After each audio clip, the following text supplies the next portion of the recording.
Oh yes, ladies and gentlemen, tubaniriza mu kibuga mpigi, ekibuga ekikulira ku misinde emiyitirivu. Abantu bangi babadde bagamba nti tetumanyi mpigi. Mwami Lugombo tugamba tuli mpigi naye si walo nako olwaliro lugenda kubeera lwa njawulo. Jjukira tulina estate eya Kimbugu Bozza ku bukadde 6 fuuti 5 ku 10, ku bukadde 6 fuuti 5 ku 5, ku bukadde 12 fuuti 5 ku 10. Njagala okubalaga ebitundu ebyenjawulo ne estate ze twasookeramu eza mpigi. Wano we tuli Mpambire. Awo gyolengera the Starbucks y'Empambire, kati ab'Empambire bagamba nti awo ntegeerawo. Ezo emiti gyolaba gyonna bagireetera bazimbi. Ye estate ne Uganda kwekulira ku lwaliro. Tugenda kutambula ffena mujjukira estate eyali ey'Empambire. Nseke eyasooka ey'oku muzikiti. Simanyi oba bagijjukira. Kati waliwo baga nti awo wennagula. Okuva lwe wagula toddanga tokomangawo. Njagala nkulambuze estate yo agogo n'amayumba. Awo tuli Mpambire we tuyita ke kamu ku butawuni obwa Mpigi. Ng'ekibuga ky'Empigi naye wabawo boga nti obutawuni obuliikiriza Mpigi kati Mpambire. Mu tawuni eziriikiriza Mpigi tulina tawuni y'Empambire, tulina tawuni y'e Bozza, tulina tawuni y'e Kalagala, tulina tawuni y'e Lungala, tulina tawuni y'e Mbale. Ze tawuni eziriikiriza Mpigi. Awo wonna woolaba bizimbe ebiteereddwawo abantu. Kati ku muzikiti we wano woolaba mujjukirawo bulungi nnyo nga tubalaga estate y'omuzikiti. Mwanyina zone yasimbawo kale tunzibwe naga nti poloti yankanje kumire wano. Kati wano wonna we tuli estate yaffe ne mujjukira ali eva ku kkubo wano okukkirira wansi paka eri wansi ku kibira kya kalituusi nga gyekoma. Agogo n'amayumba golaba agasituse tegaaliwo. Mwebale nnyo. Tewali kimpa ssanyu ng'okulaba abantu bange ng'obulamu bwabwe bukyuse. Tewali kimpa ssanyu kati oyo n'ogamba nti ekyo tekyemwanguyire. N'ogamba nti emirimu gy'akola tegimu. Nyumba ye bisenge 3 ebisulwamu 3. Pulani njagira. Kati wano tuli mu estate. Ani ono yaseresezza akabaati kabulaka awooma. Ekyo kyo tukimanyi bulungi. Eno ye estate ya Mpambire Nseke mugijjukira bulungi. Eri eyasookera ddala eyali ey'obukadde 10. Wano Enseke kati okuwa ploti y'obukadde 10 ezo wheelbarrow zolaba bonna bazimbi b'omu estate. Singa kati Lugonvu teyatandikawo estate eyo bandibadde n'emirimu. Mwanyina ze yagamba nti nze kanteeke wano kansibe wano. Bano abawetaaweta abadde eri bankonako bukuunyi. Kati estate ogiraba 1 2 3 4 mulimu amayumba ndowooza nga 7. Kati awaliwo ekkubo eriddawo agamu gaazika amakubo. Buli omu wajja ng'ateekayo ebibyo. Buli omu wajja oli ow'ekyemmanga yamaze okusereka omulengera. Waliyo eri ennyumba twagisangawo ye nnyumba yokka eyaliwo. Nga tugulawo estate eno waliwo neyaŋŋamba eyewatali bantu tunaabeerayo tutya era teyagula. Kati baagala zino ezirimu abantu nti mpaawo eno yaggwawo dda. Eno temugyemuukolerako. Eno yaggwawo dda. Ennyumba eri gy'olengera wansi waliyo amabaati amamyufu ye mukyala yekka eyaliwo. Mu estate eno nga tugigula yeyekka eyaliwo. Abaali batengerera ewala baagula kati naasigadde kuggala yeebake. Omulengere Manju tasaayo akayumba kake ekiyumba kye ekyenkoko. Emiryango ne yeesirikira. Ono mwannyinaze maama erinnya lidduse ani Viola. Kumawo mbulira erinnya olimanya erinnya lyo yagula 5 ku 12. Estate webale nnyo. Onkoze bulungi nnyo. Estate eveno wansi paka eri waggulu ku kkubo ku muzikiti. Olaba amayumba agasituka 1 2 3 4 5 6. Ennyumba 6 ezisituse. Ate nga bonna obalaba tebazimba tuyumbayumba. Bazimba amayumba ag'ensonga. Bazimba amayumba ag'obuvunaanyizibwa, amayumba ag'amaka. Bino bye bitundu ebiriikiriza tawuni y'Empigi. Uganda yakyuse. Oyinza okuba omaze ebbanga nga tokolera Uganda. Uganda yakyuse. Tekikyali kyatteeka nti omuntu alina keera ku makya ng'agenda mu Kampala kukola. Kati oli wadde mbukolera mu tawuni yonna ekuli okumpi. Eno ennyumba mwagisangawo. Kati gano gonna amayumba nga bw'olengera banneyiba bano abatuli waggulu. Aga amayumba golaba tetwagasangawo.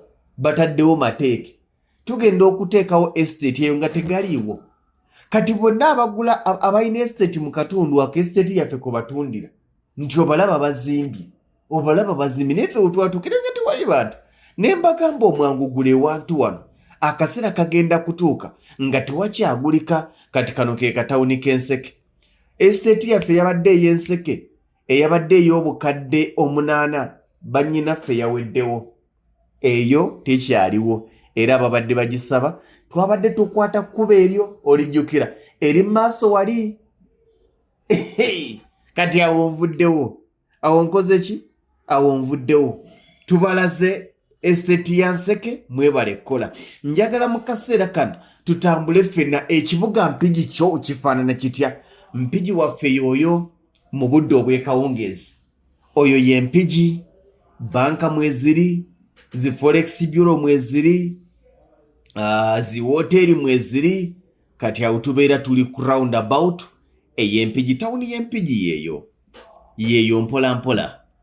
Kati lyolaba ku kkono liddayo ne ligwa Kalagala. Eno gye tuva tubadde tuva Kampala. Kati lino lye tuli mu kwata wano ona tuli mu maaso nga tukyankalanye. Yazze eno kati yakomyewo Kampala ate ffe tugenze kuli Butambala. Kati wano ngenda kuvuga paka ku estate yaffe empya gye tuyina. Era gamba nti bw'obangoga nti nange nandifunyeyo akapoloti, kwata obukadde bwange 12 bumpe nkuwa 5 ku 10 n'ekyapa.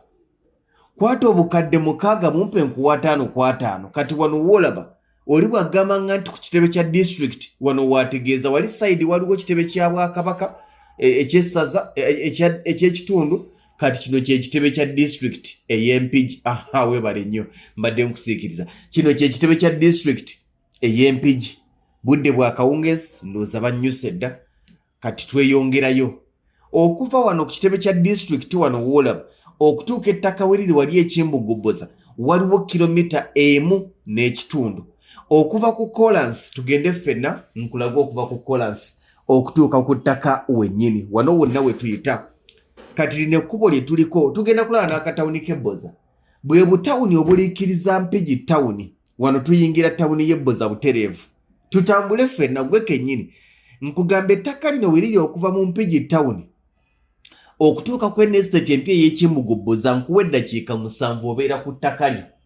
Boda oba mmotoka nkuwa eddakiika 7 obeera ku ttaka lye. Kati kano ke katawuni ak'Ekyembugubboza kava eno ne kagenda ne kambuka n'eri. Kano ke katawuni ka Bboza ako nga bw'okalaba.